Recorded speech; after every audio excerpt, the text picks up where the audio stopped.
Escape Artists is on Twitch. Why don't you join us? On Wednesday nights, Alistair reads a bedtime story, and Sunday mornings, we do a few hours of chill gaming. Plus, we have interviews, special guests, pickup streams, and more.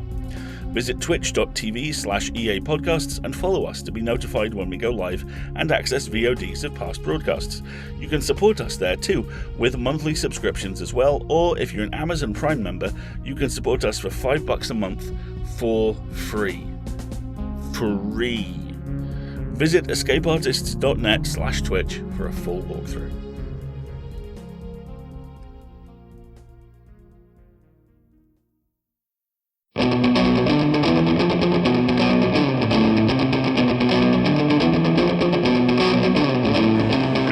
Escape Pod, episode 993, That Thing with Bob and the Crop Circles, by T. Kingfisher.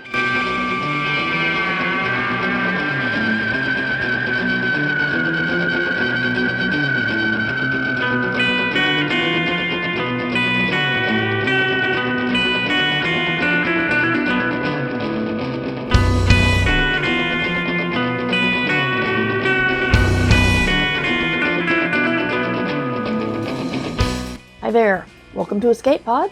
I am Mur Lafferty, your host and co-editor. This podcast has been going for 20 years this week. This is a medium that most people don't even realize is 2 decades old.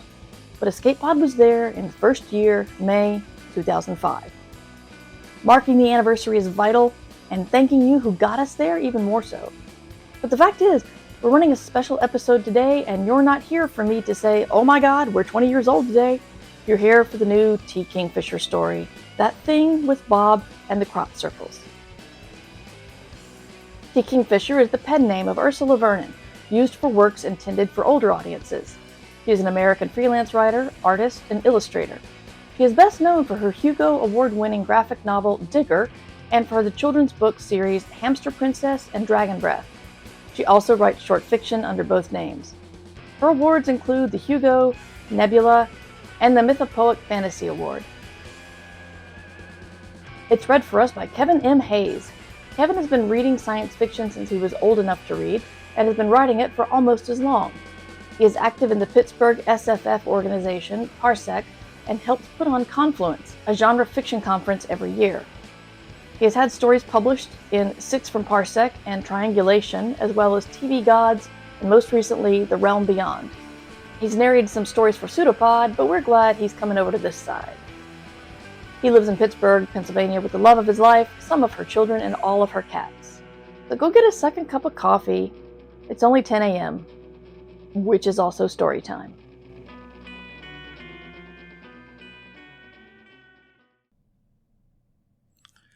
That Thing with Bob and the Crop Circles by T. Kingfisher. Read by Kevin M. Hayes. So, last Tuesday, long about noon, I found myself down at the hardware store to buy chicken feed for the ladies. I never gave much thought to keeping chickens, I must admit, but my niece Donna said I needed something to give me structure now that I'm retired. I had figured that going to the coffee shop every morning and reading up on my journals counted as structure, but apparently it does not, according to Donna. She came over in her little Subaru and set up a chicken coop and put 3 prime specimens of Gallus domesticus in it for me. 2 of them are hens and 1 of them is a rooster who believes very firmly that it's a hen. And since I respect everybody's right to go through life in the way that suits them best, I call them all the ladies. And I have to admit that keeping chickens is soothing, whether or not you're retired, since they make very nice little burbly cluck noises, and there isn't a lot of angst to a chicken. Too many animals around now who are full up on angst, if you ask me, which I blame on domestication gone a little bit too far. I met a dog the other day that was part Basset Hound and part Chihuahua, and one look in that dog's eyes was enough to make you reconsider a lot of life choices. But anyway, there I was at the hardware store where Marlene works. Marlene's a good woman, and she runs the place with a military precision. by which I mean that everything costs 5 times more than it should, and nobody knows where anything is. Still, I like to shop local, so I went in and bought some feed for the ladies, and then we stood around and talked about the weather. I do not know why people get so bent out of shape about talking about the weather, as if it's beneath them. A really good conversation about the weather can go upwards of an hour and meander widely. We had just touched on the year with the Halloween blizzard, and then followed it up with the Christmas that it was 95 degrees, when who comes into the store but Bob? You remember Bob, of course, Marlene's boy, not the Reverend. I couldn't exactly say that Bob was a friend of mine, especially since I relieved him of an ill-gotten narwhal he was keeping in his above-ground swimming pool. But we stay pleasant, if distinctly chilly on Bob's part, because he's Marlene's boy. Although Marlene herself has often expressed the opinion that she took a few too many herbal supplements during pregnancy. I asked her once if she meant marijuana, and she said no. She never touched the stuff, but she had gone through a dark patch in her life when she was hooked on golden seal and brewer's yeast. So take that as you will. Bob stormed in, and it was pretty obvious he was in a mood. He slapped the counter and said, "Mom, give me the strongest stuff you got for crop circles." "Crop circles?" said Marlene. "I got 'em all over the yard," he said. Then he noticed I was there and said, "Doc," with a little more politeness than he normally would, on account of his mother being there. "Good morning, Bob," I said. "How have you been keeping?" "You'd know," he said, "if you bothered to follow me on Facebook." "Do not start down that road again," I said. "The last time I visited your page, you had linked an article by some fellow who claimed that there is an international female smuggling ring stealing men's semen. And that is not a thing I wish to have inflicted upon me before I have had adequate coffee." "It's true, though, Doc," he said, and I could see the fire starting up in his eye. Bob never met a conspiracy theory he did not embrace like a long-lost friend. "Ha!" said Marlene before I could say anything. "Ain't nobody out there stealing semen, hon. There's always way too much of it around, if you ask me, and as the former mother of a teenage boy, I am something of an authority on the matter." Now, this was certainly accurate, but no one likes to think that their mother remembers their adolescent indiscretions. Bob turned a little bit green, probably thinking about the ghost of unmentionable things past, so I jumped in to try to steer the conversation back to less regrettable waters. "Now, what's all this about crop circles?" "Oh, they're everywhere," he said. "Never seen anything like it." "But, Bob," I said, "crop circles are not a phenomenon that you usually find around here.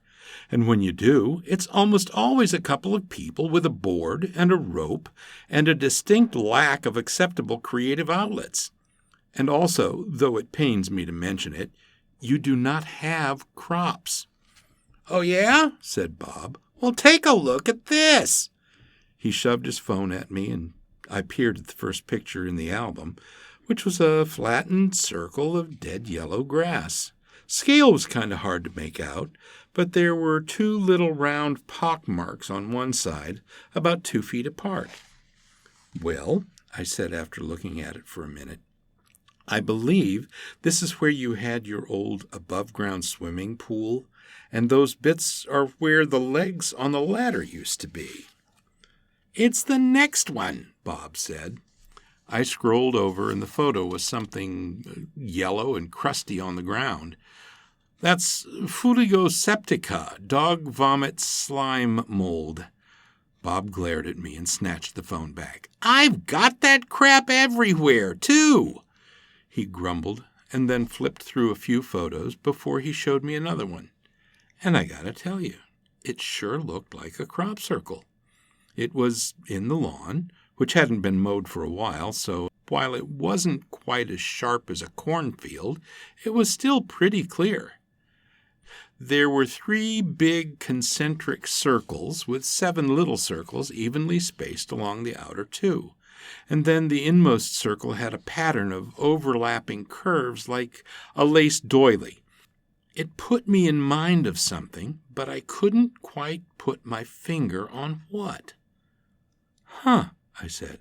"That is a crop circle, all right. I'm sorry I doubted you, Bob." He huffed a little, but I could tell he was pleased I'd apologized. Bob's usually in the position of being the apologizer, not the apologizee. "There's more," he said, scrolling on his phone. "That's just the big one."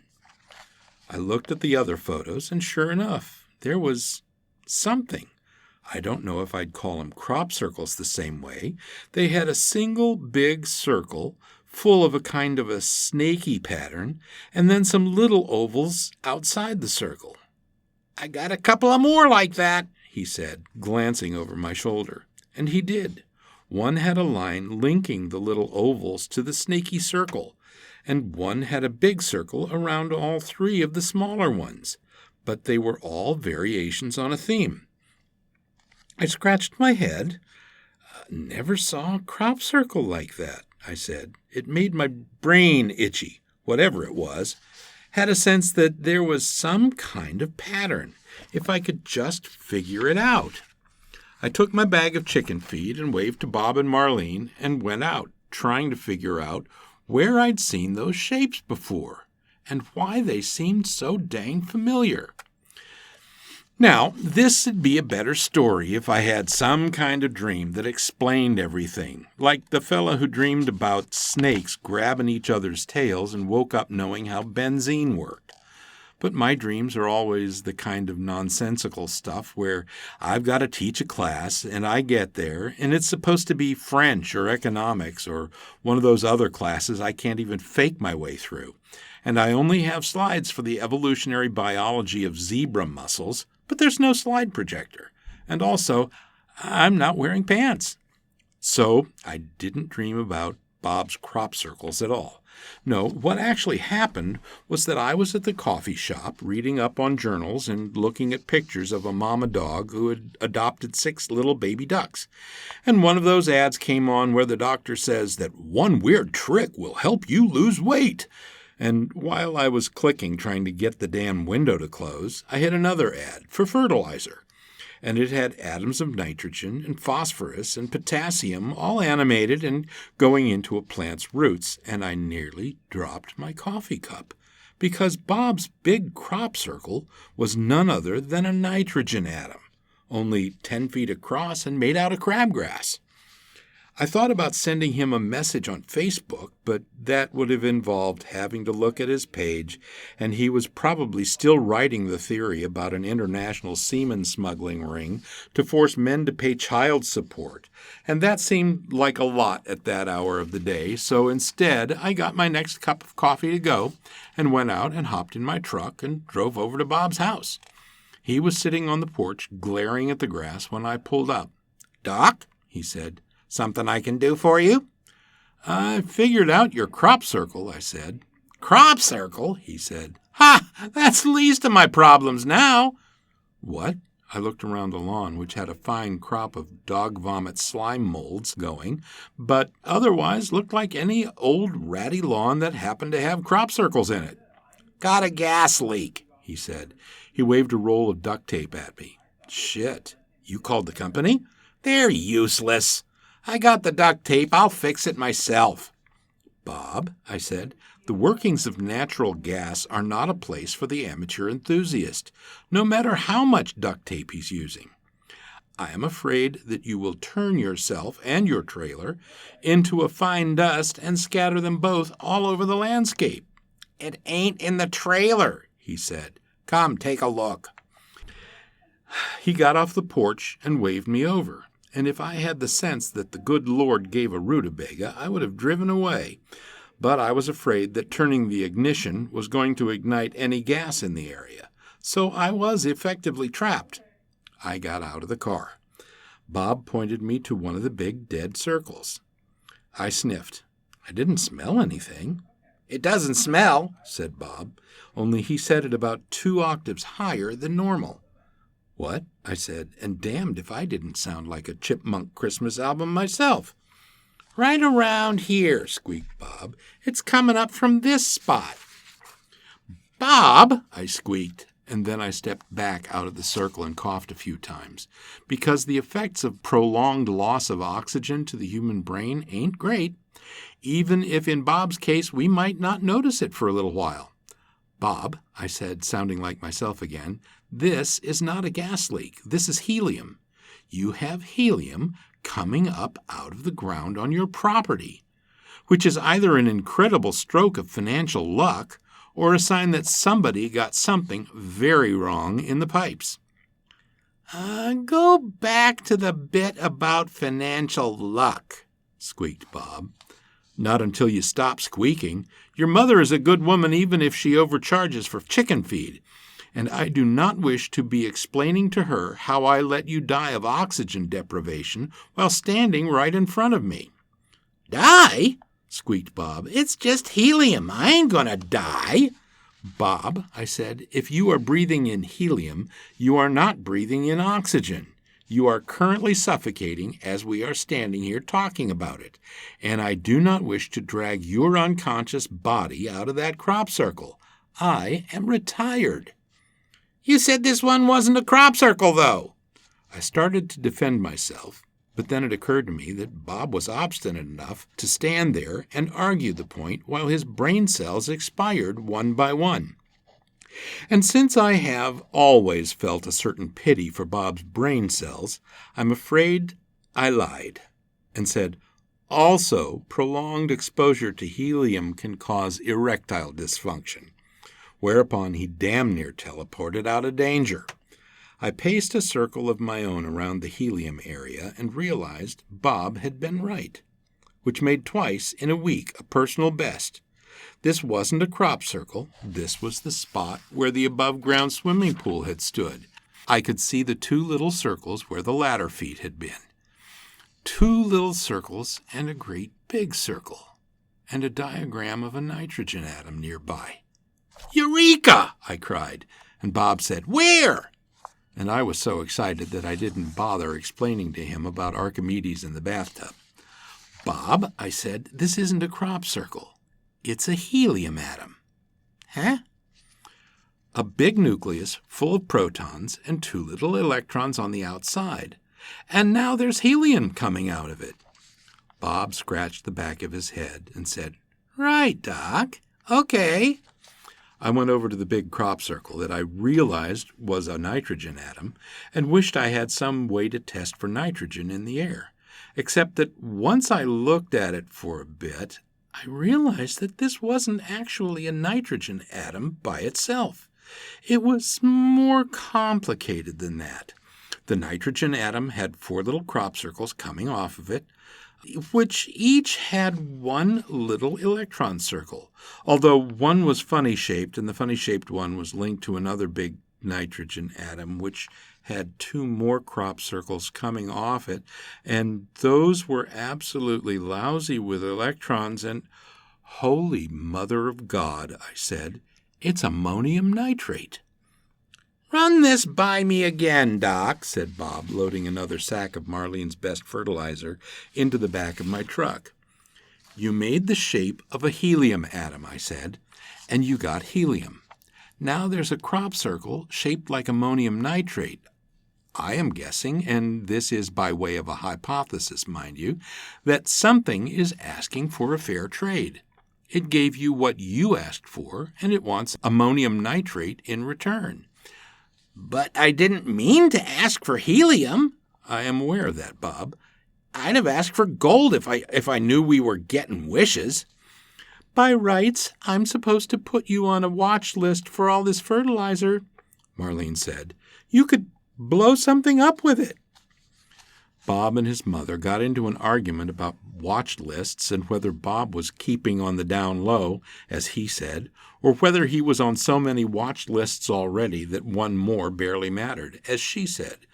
I finally stepped in and said I'd pay for the fertilizer and put my name down. Then Marlene surprised me by flipping the closed sign and hopping into the truck cab with me. "If you're gonna blow something up, I want to watch," she told me. And I'm not saying a word against her parenting because Lord knows she didn't deserve Bob, but at the same time, you could occasionally see a bit of family resemblance, if you get what I'm saying. Anyway, she was a bit disappointed when, instead of explosions, she had to help spread bulk fertilizer over the area covered by the fancy crop circles. "You know this stuff will burn the grass," she said. "I believe the grass has already been a casualty of communication," I said. "Huh?" She cut open another bag. "So is it aliens then?" "Why would aliens want fertilizer?" "Why do they want to probe people's butts?" I was forced to admit that Marlene had a valid point. Still, I wasn't sold on the theory of aliens. I had a gut feeling that it was something a lot lower to the ground. About then I realized that Bob wasn't helping us anymore. Turned out that he had looked up a diagram of a gold atom on his phone and was trying to draw one with a stick. I stood around and told him when he had gotten the electrons in the wrong place, but eventually the entertainment value paled, so I dropped Marlene off at the feed store and went home. I was at the coffee shop looking at pictures of baby hippos when Bob dropped into the chair beside me, looking pissed off. He dropped a plastic baggie full of yellow powder on the table and said unnecessarily, "It ain't gold." I lifted the baggie and turned it a few times until the penny dropped. "It's more of that slime mold you've got everywhere." "But I asked for gold." The barista, Sam, was trying not to watch us, and I realized he thought I was buying drugs from Bob, which was a depressing thought because if I was going to buy drugs, I'd buy them from Sam instead. I rubbed my temples and pictured Bob's crude drawing of a gold atom and the elegant crop circles of ammonium nitrate. "Bob," I said, "where did you find this?" "All over my gold atom. Got excited at first." His voice was more bitter than Sam's coffee. "And they took all that fertilizer, so now you're on a watch list for nothing." "The part of slime mold that you see above ground is the fruiting body," I said slowly. "The what?" I sighed. "The slime mold's junk, Bob." Bob shoved his chair back from the table. "What? But I touched it with my bare hands." I tried telling him that slime molds have over 1,000 potential sexes, and one of those was bound to be compatible with his tastes. But oddly enough, this did not seem to make him any happier. He went into the bathroom and scrubbed his hands until they turned red. I stared at the baggie for a minute, then looked up something online. "Did you know," I told Bob when he came back, "that the largest organism on Earth is not Pando the aspen forest, but a honey fungus in eastern Oregon?" Bob gazed at me with total non-comprehension, which was an expression I was pretty used to seeing. So I explained about Pando, which is a bunch of clones of birch trees that covers 100 acres, and then about the humongous fungus, which covers a couple thousand. So you see, things underground can get really, really big. "And what does this have to do with me not getting gold from aliens?" "It's not aliens," I said, as the last pieces fell into place. "You're not getting gold from a giant slime mold." Well, to make a long story a little less long, I called some folks I knew from the university who came out and met with Bob's crop circle maker, and they confirmed that it was about 2 acres worth of mycelium and a hell of a lot smarter than one usually expects mycelium to be. I don't know why they were surprised, since slime molds can run mazes and all kinds of weird things. But I suppose being able to abstractly conceptualize the shapes of molecules is a bit different than running a maze when you get right down to it. Anyway, communicating with a being that communicates by killing grass in the shapes of atoms was a bit complicated. But some clever Dickens managed to smother grass in a Fibonacci sequence, and then they were off and running. Running where? I don't know. But that's somebody else's problem. I'm too old to go around playing binary charades. That's what we've got grad students for. The university ended up buying Bob's property, which was probably better for everyone since Bob was trying to use weed killer to express his desire for gold. The slime mold couldn't actually make elements. It had just located a pocket of gases a couple of 100 feet down, and it was good at separating them, which is why it was able to provide the helium that presumably it thought Bob was requesting.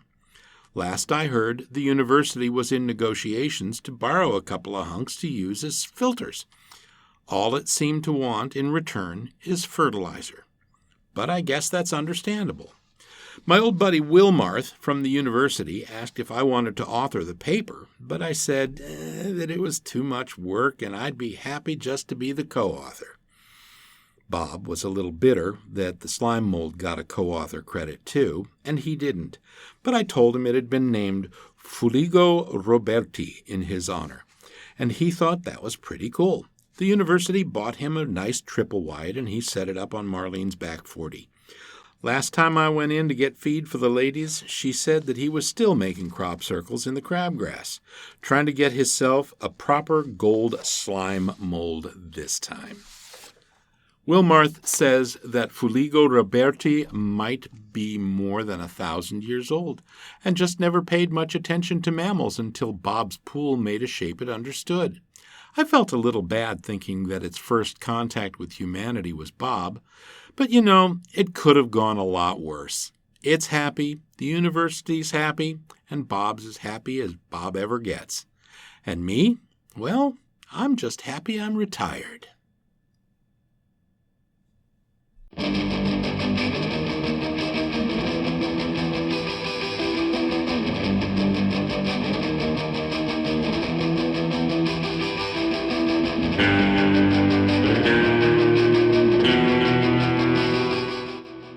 And that was That Thing with Bob and the Crop Circles.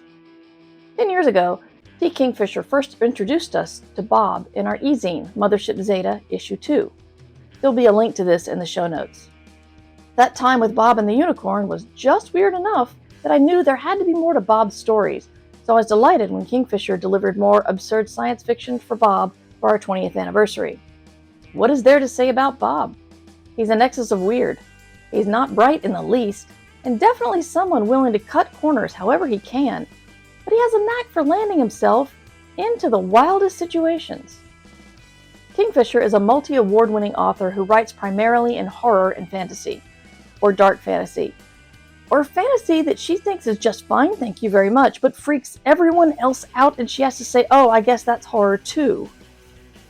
But with her knowledge of obscure facts about plants and animals, see any award speech she's ever given, she can write a weird SF story with the best of them. Bob is a fitting story for our 20th because it's as fun as you could possibly get without involving roller coasters or waving mascots. And we hope you enjoyed it as much as we did. So thank you. Thank you listeners who are with us every week. Thank you supporters for allowing us to grow from a one-person, one-podcast project to Escape Artists, a 501c3 nonprofit with a whole admin staff containing 5 magazines, each with a full editorial staff. Thank you to Alistair Stewart and Marguerite Kenner for steering this ship to the amazing place it is now, and thanks to our authors for trusting us with their stories. I know that sounds like an award speech, but I did win an award, Escape Pods 20. We haven't crashed it yet, and I'm pretty proud. Escape Pod is a production of Escape Artists Incorporated and is distributed on a Creative Commons Attribution, Non-Commercial, No Derivatives license. We say it every week, but do you understand it? It means you can share it with whoever you want, but don't change it or charge for it. All other rights are reserved by our authors. Escape Artists is a 501c3, which means if you live in the US, you can donate to us and write it off on your taxes. And if you do so, maybe we'll get another 20 years. We could use the support because we pay everyone involved with our shows, from the authors to the slush readers to the narrators to the Twitch moderators. If you'd like to support, see our support page on escapepod.org or email donations@escapeartist.net. You can find EA Podcasts on Twitch, Patreon, PayPal. We're all over the place. Our music is by permission of Daikaiju. You can hear more from them at daikaiju.org. And that was our show for this week, our 20th anniversary, and it's about Bob. Our quote comes from author Shannon L. Alder. The most important thing in communication is hearing what isn't being said. The art of reading between the lines is a lifelong quest of the wise. So thanks for listening. Stay safe, stay kind, and have fun.